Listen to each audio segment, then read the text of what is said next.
குழந்தை பலாத்கார சம்பவத்தை கண்டித்து மகளிர் அமைப்பினர் உள்பட அனைத்து தரப்பினரும் தொடர் போராட்டத்தில் ஈடுபட்டுள்ளதால் டெல்லியில் பதட்டம் நிலவுகிறது. கிழக்கு டெல்லியில் 5 வயது குழந்தை பாலியல் பலாத்காரம் செய்யப்பட்டது.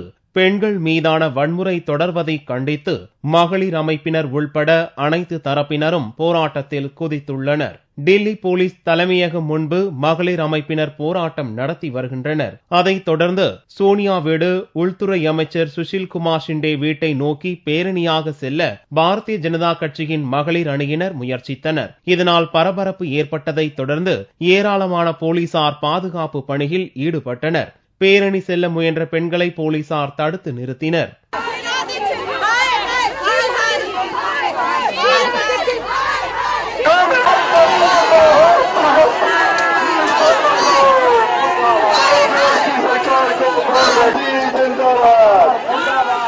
தடுப்புகளை மீறி செல்ல முயன்றவர்களை போலீசார் கைது செய்தனர். இந்நிலையில் டெல்லி எய்ம்ஸ் மருத்துவமனையில் சிகிச்சை பெற்று வரும் குழந்தையின் உடல்நிலை முன்னேற்றம் அடைந்துள்ளதாகவும் பெற்றோர் மருத்துவர்களிடம் பேசுவதாகவும் சிகிச்சை அளிக்கும் மருத்துவர் தெரிவித்தார்.